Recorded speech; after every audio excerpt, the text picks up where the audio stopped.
gunmen. The latest report suggests that a total of around 1,500 Hamas militants infiltrated from the Gaza Strip into Israel, and some reports suggest that some of the victims may have been decapitated, beheaded, but really such a horrific level of violence was used. The bodies of so many of the victims are in such a bad condition that it's hard to know if it's true or not. What is clear is that men, women and children were ruthlessly and mercilessly killed. A warning that some of the images in our report are distressing.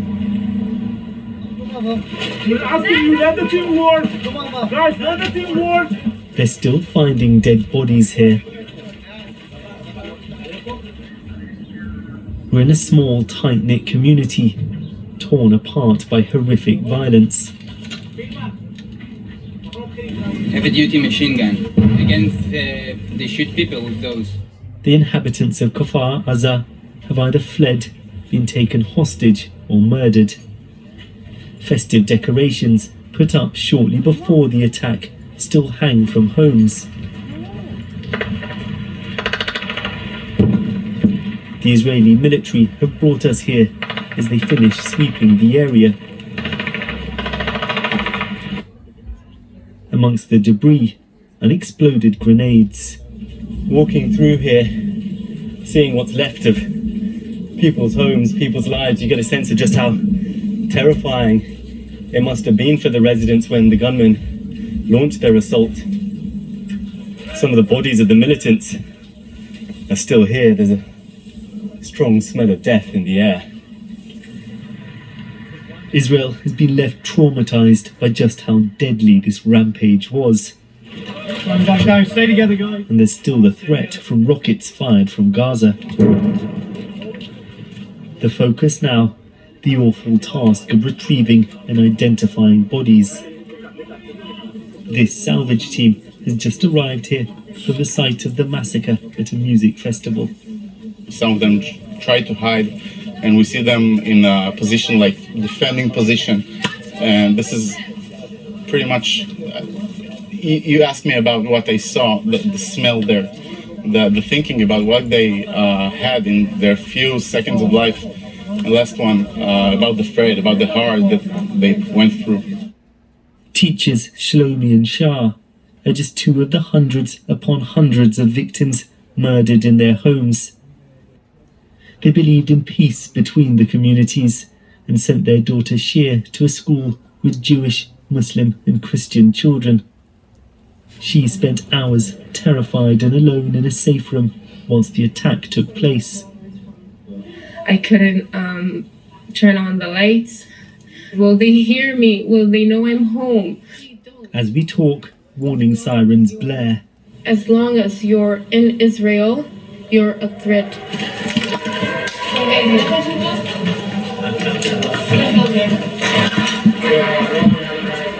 There have been barrages of rockets throughout the day. We're in a hospital where Shir's teenage brother is undergoing surgery. He was with her parents when they died. We talked to our brother and we asked him what happened. I told him, I need to know. He said that as soon as the red alerts started, they ran into the safe room and they heard at some point glass breaking, and then they heard people walking in their house, and they heard them outside of the safe room speaking in Arabic. And my dad said they put a mattress in front of the door, and my mom told my brother to hide between the bed and the wall, and then there was a big explosion, and my brother said he heard my dad saying that he lost his arm, and they started shooting everywhere, and my mom died on him. She died protecting him, and she told him everything will be all right. And he was alone for so many hours, and he was wounded and nobody could help him. This country is still trying to process what's happened. No one thought anything like it was possible under the watch of Israel's powerful military and intelligence services. What happened here is obviously so horrific, but speaking to relatives of the victims, there's also a lot of anger at how long it took Israeli forces to respond, why what more wasn't done to prevent the militants getting here in the first place. I feel angry. Everybody in the army feels angry from top down, and we know that we're going to do the deepest analysis of how this happens. This never can happen again. What went wrong? I think it's going to take us weeks and months to really figure that out, and we're going to do it because these are our people. Heavy artillery now faces off towards the Gaza Strip. Israel is vowing to eliminate the threat from Hamas, and the country seems united behind that. But the coming days are likely to see more lives lost.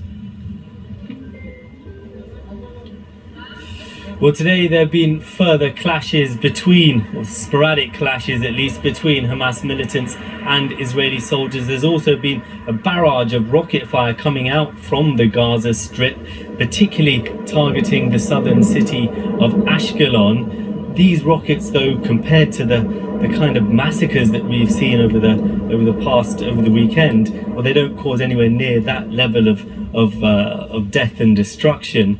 Where possible, I've been trying to speak to some of the Israelis here about whether they think there is a military solution to this conflict. History would suggest there isn't, but at the moment, amongst both sides, there seems there's little appetite for talk of peace. Thank you, Sikander, for that powerful report. Sikander Kamani there, reporting along with Millicent Teasdale, Al Thompson and Ariel Tagar. Now, we cannot get inside the Gaza Strip. Of course, as you know, the Gaza Strip, which has been sealed up by the Israeli military and its residents, around 2.3 million Palestinians are feeling the full force of their neighbors' wrath. We cannot get inside, but we have been able to get our colleague, filmmaker Youssef Hamash, who lives in the Gaza Strip, to compile this eyewitness report. And once again, a warning. It is distressing from the very start. You can't hear yourself think. It's not just the noise of the sirens and the strikes.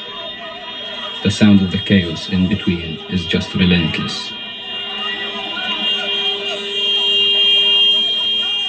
Pure panic everywhere you look.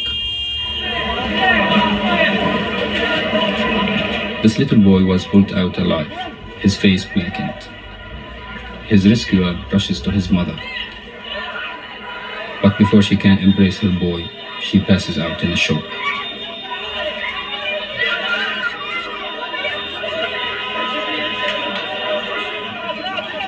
Any car becomes an ambulance.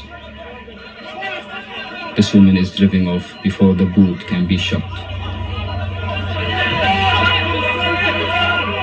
We've been told to get out, but where do we go? And how do we get there? There are more than 2 million people living here. Almost half are children. Families are rushing, trying to make plans. Every second matters.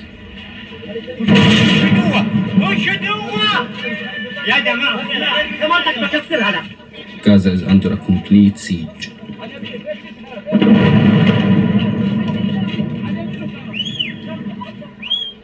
No water, no food, no electricity, and no escape. It's too hard. Some almost give up. But you can't stand still for long.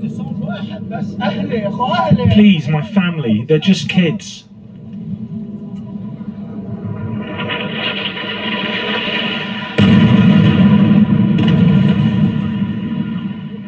We are not strangers to war, but how it feels this time. It's hard to find the words. It feels like the world is collapsing. Many are confirmed dead, even more are missing. This woman cannot find her son. I haven't heard from him since Saturday. I haven't heard anything from him. Nothing. Here is the family. They're gathering all together, also in a place far away from the window.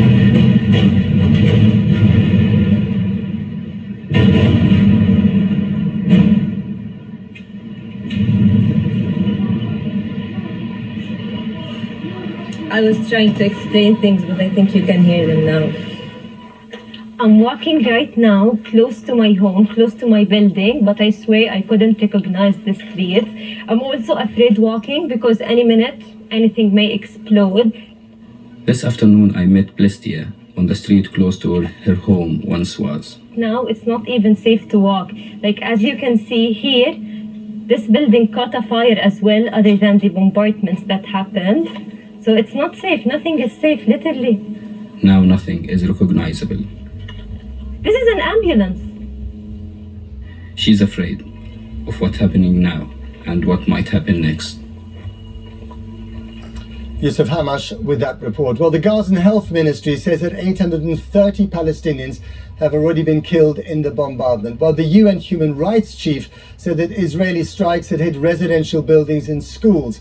Our Foreign Affairs correspondent, Porrick O'Brien, has been examining the situation inside Gaza, and his report too contains distressing images from the very outset.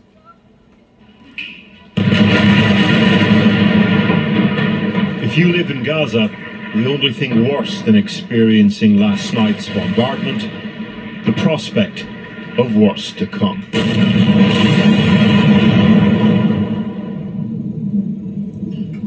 Retribution in the ruins of localities like Ramal and Khan Yunis. The names of neighborhoods that will map out Israel's reaction to Saturday's attack.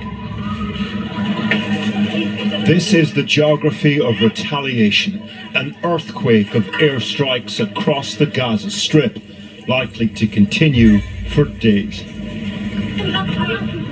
The Israelis say they are warning people to evacuate buildings in advance of strikes, a courtesy not afforded those murdered on Saturday. اللي صار يا عمي اجى اتصال تلفون من جيش الإسرائيلي. Abu Muhammad Hassouna says a neighbour, who was not at home at the time, received a warning call from the Israeli Defense Forces and started running towards the building, with the IDF caller still on the line. According to Abu Muhammad, the caller said they had 5 to 10 minutes. People started running. I was sheltering in an alley with my brother and his children. Suddenly, we heard the explosion. My brother's children were standing in a doorway. They became martyrs. The 2 children were killed in the blast last night, according to their uncle. In a statement, the Israeli Defense Forces said they targeted this particular neighborhood, Ramal, because it, quote, serves as a hub for the Hamas terrorist group, from which many of the attacks against Israel were launched, they said. Together with the West Bank, Gaza makes up the Palestinian territories. It takes about an hour to drive from top to bottom. It's only 25 miles long. But it's home to 2.3 million people. And evacuating high-rise buildings, for example, getting people out into the cramped, worn-up streets below, means that even with warnings, hundreds of civilians will die in the days to come. Nearly all the largest neighbourhoods have been hit. Rafah and Khan Yunis in the south, Beth Hanan and the Shati and Jabalia refugee camps. But it's the Ramal district in Gaza City itself, which is in the process of being wiped off the map. These women epitomise the deadly bind that many Gazans are now in. Samu Abu Latifa's family fled a different neighbourhood to Khan Yunis in the south, as advised. But it was also bombed overnight. Her brother and 2 family members were killed. We were told to come here, she says, but all we found was death. If we stay in our homes, we die, she says. If we go out onto the street, we die. The world is closing in on these women, with no realistic prospect of escape. After Hamas took control of the Gaza Strip in 2007, Israel imposed a blockade. Residents aren't allowed leave without the proper permits. Right now, no one is getting in or out of Gaza via the 2 crossings into Israel. Then there's the Rafah crossing into Egypt. This was Rafah today. It was also attacked. The Egyptians blamed Israel. The upshot, that crossing is now also shut. In other words, Gazan civilians have no way out. And into this pressure cooker, the prospect of a possible ground offensive, Israeli troops gathering on the border. The Gaza Strip is often described as an open-air prison. Now even its walls are closing in. Well, earlier I spoke to British Palestinian Dr. Ghassan Abu Sita, who's currently working at the Shifa hospital in Gaza. I asked him what he and his colleagues were up against. Grounds of Shifa hospital have turned into a refugee camp. People have sought refuge. The hospital itself, even though this is day 3, is already at capacity. All of the beds have been used up. There's over 1,600 wounded in just the last 3 days in Gaza. We are already facing difficulties getting patients to the operating rooms in time because there's so much pressure on the operating rooms that only the most critical and life-saving patients are going to the operating room. So what are the supplies that you really need and that you don't have at the moment in order to do your work? So we were tending to a teenage girl. She must have been, 12, 13, with 70% of her body burned in the intensive care unit. And with these kinds of burns, you need to make sure that the patient is scrubbed with antiseptic solution to ensure that they do not get infected, because that's the cause of death in these burns. And there was no chlorhexidine, there was no antiseptic solution around, and we ended up just using regular soap to clean the burns so that we can properly dress the patient. This is only day 3. If this bad so early on, the worry is that the system is going to collapse within a couple of days. Well, indeed, as Prime Minister Netanyahu said last night, this is just the beginning. Absolutely, absolutely. The sense of impending doom that people have when we talk to them, that, especially after last night, what's devastating is when you work in a place like Shifa Hospital, your colleagues, some of them have had their homes destroyed, some of them have had to relocate their families while they're coming in to serve the wounded. And are you losing patients on the operating table because of the lack of supplies?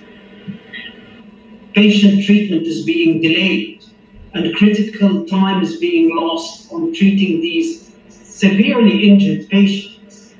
And the worry is, as this gets worse, previously treatable injuries become either untreatable, or that the residual disability that they leave becomes permanent, because you haven't been able to take these wounds to the operating room to deal with them properly. And are most of the patients you're receiving in the hospital, are they civilians? The overwhelming majority, I have not seen any young men of fighting age. One of the most heart-wrenching things is that you get whole families. You get whole families that are injured. And so the parents and the children are wounded and are in different rooms in the hospital. The kids in the pediatric areas and the parents are in different wards. Whole families are being brought in from these damaged, devastated houses. These kids are being wounded in their home. Okay, we're going to leave it there. Dr. Ghassan Abu Sita, thank you very much indeed. Well, just before we came on air, I spoke to Osama Hamdan. He's a spokesman based in Beirut for Hamas, which of course is designated a terrorist organization by the UK government. I asked him how he could justify the killing of so many Israeli civilians. Well, I want to tell you some good story. There is an occupation for the Palestinian lands from 1948. For 7 decades and more than this, Palestine was occupied. And you just realized yesterday that there is someone is killing the Palestinians. The Palestinians, they were being killed for the last 7 decades by the Israelis. Excuse me, how does that history justify the killing of innocent children? How does it justify taking old women and men hostage? This is your problem, guys. You don't like to listen. You don't want to listen to the Israelis. That is not true. I was in the Gaza Strip I was in the Gaza Strip No, 2 years ago when you were being bombed by the Israelis. I'm asking you now about Saturday's attack, how you can justify the kidnap of innocent men, women and children, the killing, the massacre of innocent men, women and children. How can you justify that? Well, look, you are asking the wrong question. I'm telling you, you are still asking the wrong question. There is thousands of Palestinians who have been killed and no one is listening to their cause.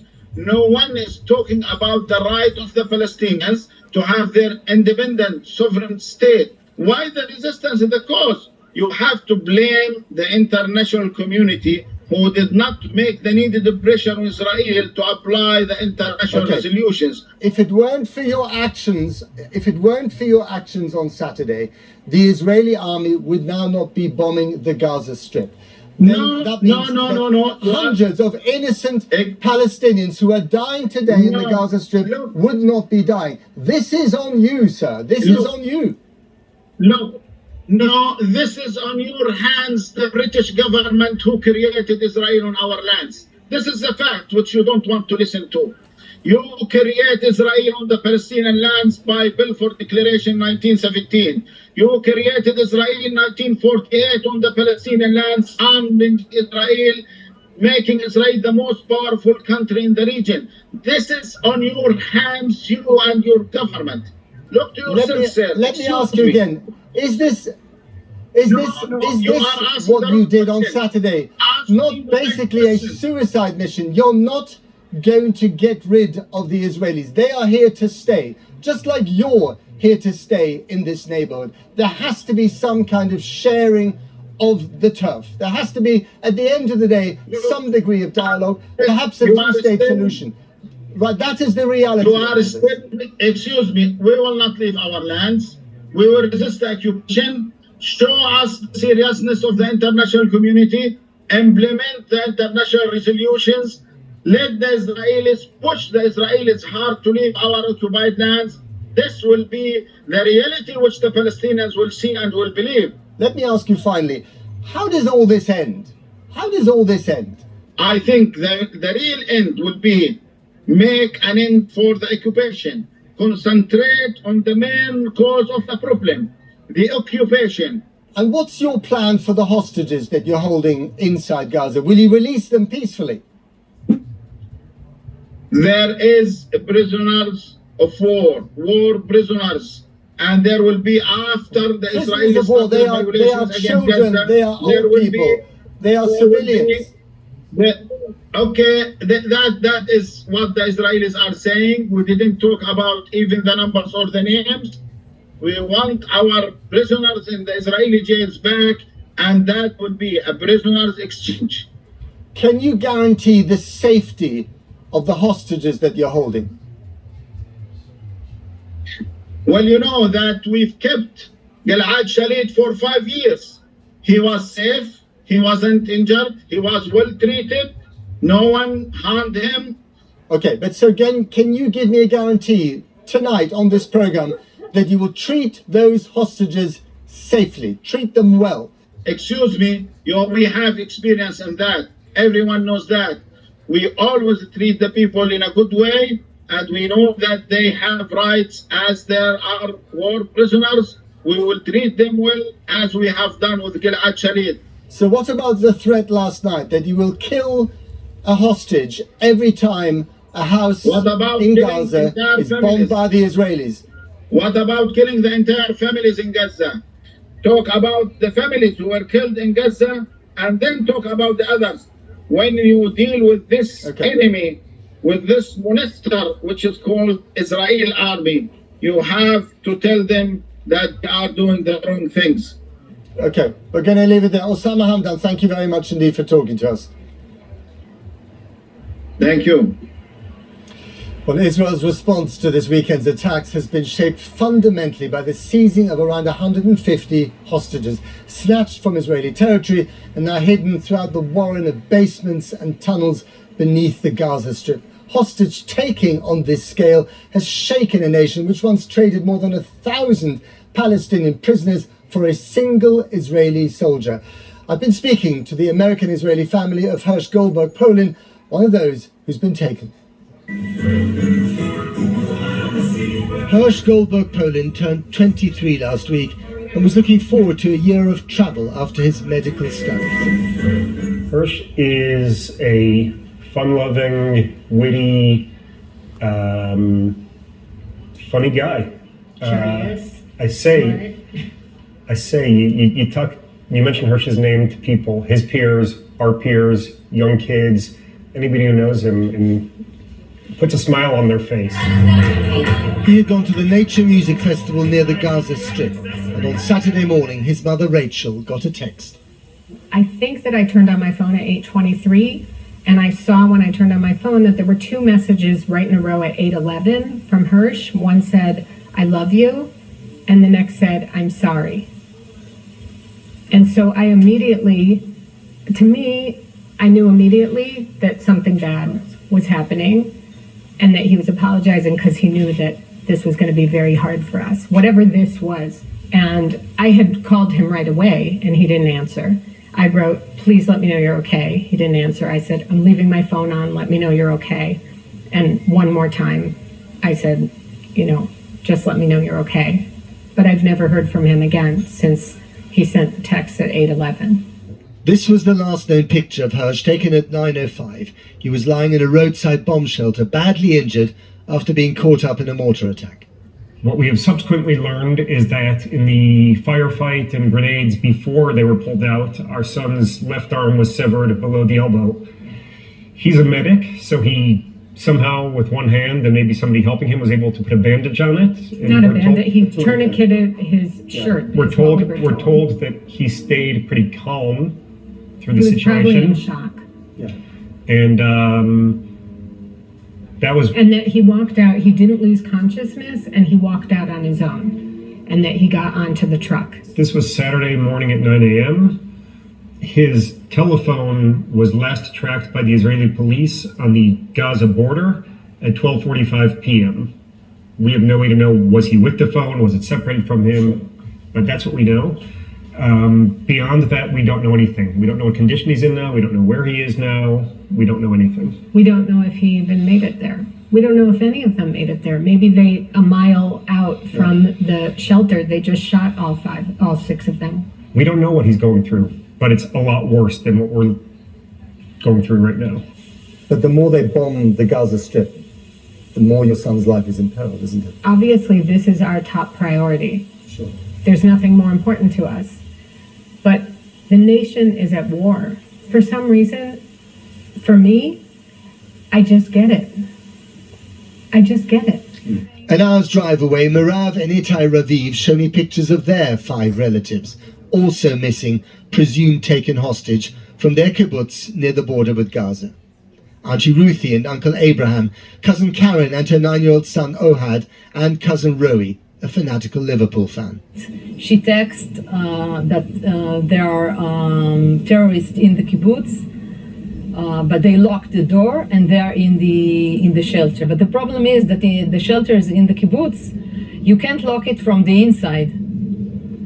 So what happened, now we know, what happened is that the terrorists just opened the shelters and took out the people, or burned the houses, and then they took them or they killed them or whatever. So you don't actually know at the moment if your relatives are dead or alive? No. Till now, we're more than 72 hours after the events started to unfold. No one has contacted us from the government. You're upset? Yeah, this is So do you blame Bibi Netanyahu, the Prime Minister, to some extent for what has happened? To a lot of extent. To a lot of extent. Why? There wasn't enough force in the Gaza area. I know that. Not enough IDF, not enough soldiers. I know it from people inside IDF. So they were dealing with other stuff. In the West Bank. In the West Bank. And Bibi Netanyahu has been the leader of this country for the past 14 years, bar one. And his government is full of people who the only thing they can do is support him and not support the civilians. But I want to say with this statement that the civilians are strong and the IDF is strong and we're strong. But our government is incapable. He always wanted to be remembered as the protector of Israel. He is going to be remembered as the destroyer of Israel. He was That's it. After we left Mirav and Itai, we heard the tragic news that their cousin Rui, the Liverpool fan, had been found dead in the kibbutz where he'd lived, almost 4 days after the attack. Well, earlier I spoke to Lieutenant Colonel Peter Lerner of the Israeli Defense Force. I began by asking him for his response to criticism by Israelis, as you just heard, of the IDF's slow response time, in some cases up to 10 hours following Saturday's attacks. The attack is the most damning attack that Israel has endured, and it has been clear that there have been several failures in this tragedy.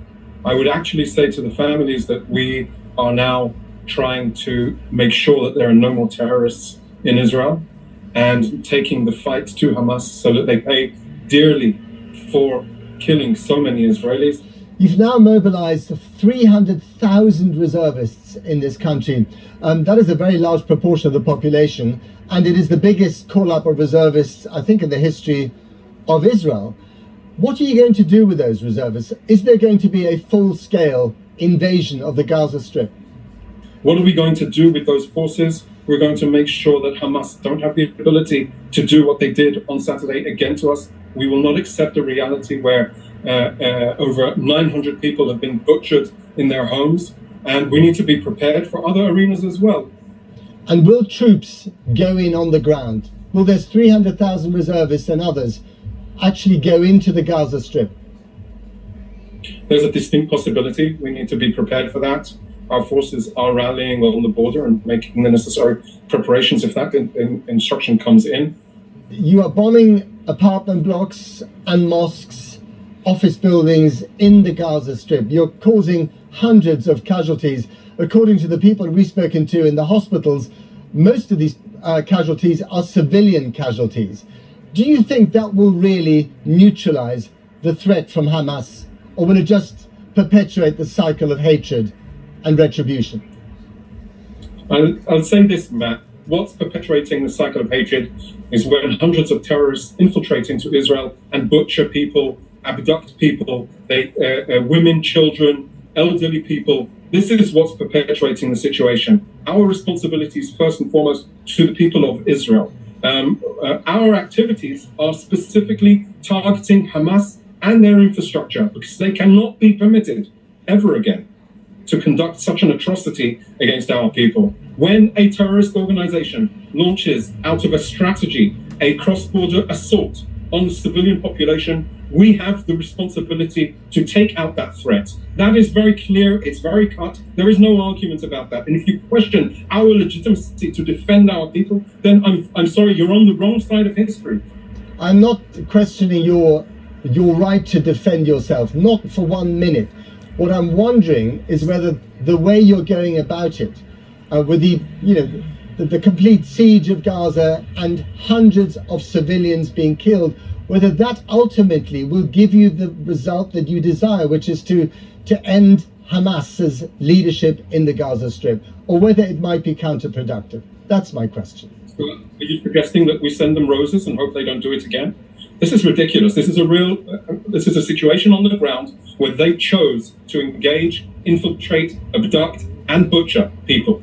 These are the people we need to be dealing with. The people of Gaza are not our enemies. Hamas is our enemy. Now, the reason why you quit the Gaza Strip all these years ago is because you couldn't control it. Surely that danger, that situation might arise again. So I don't want to speculate. I want to say that we left Gaza because we did not want to be there. Hamas had the ability 18 years ago to rebuild the Gaza Strip, to make it flourish, but instead of investing in irrigation, they invested in subterranean tunnels to attack Israel. Instead of amassing a huge economy that could benefit the people of the Strip, they decided to amass rockets and missiles. This is the unfortunate situation that we're facing, and this is the unfortunate, I would say, reality that the people of Gaza are facing as well. They invested in the tools of death, not in the tools of life. Lieutenant Colonel Peter Lerner, thank you very much indeed. Thank you, Matt. Okay, well, let's go now to the United States, where in the last few minutes, President Biden has spoken to Prime Minister Benjamin Netanyahu, and Siobhan Kennedy, our correspondent, is there. Siobhan, what were they saying? Well, actually, in the last few moments, we've heard from President Biden himself. He has described the attack. He spoke there in the White House. He described what happened this weekend as an act of sheer evil by Hamas, and he stressed that there was no justification, he said, for terrorism, and Israel, he says, has the right to defend itself, a message that we have heard from him very much over the weekend. He said, he gave an update on the numbers and said that 14 Americans, that's higher than we previously thought, had been killed in the attack. And he confirmed that US citizens are among those being held hostage in Gaza. A very serious development that. Let's hear from the president now. We must be crystal clear. We stand with Israel. We stand with Israel. And we will make sure Israel has what it needs to take care of its citizens, defend itself, and respond to this attack. There's no justification for terrorism. There's no excuse. Well, he was delayed speaking in the White House because he and his Vice President Kamala Harris held a conversation, a phone call with Prime Minister Netanyahu this morning, where he reaffirmed his unequivocal support for Israel. We know that military support is already on the way, but the White House stressing yesterday that there is no intention to put US boots on the ground.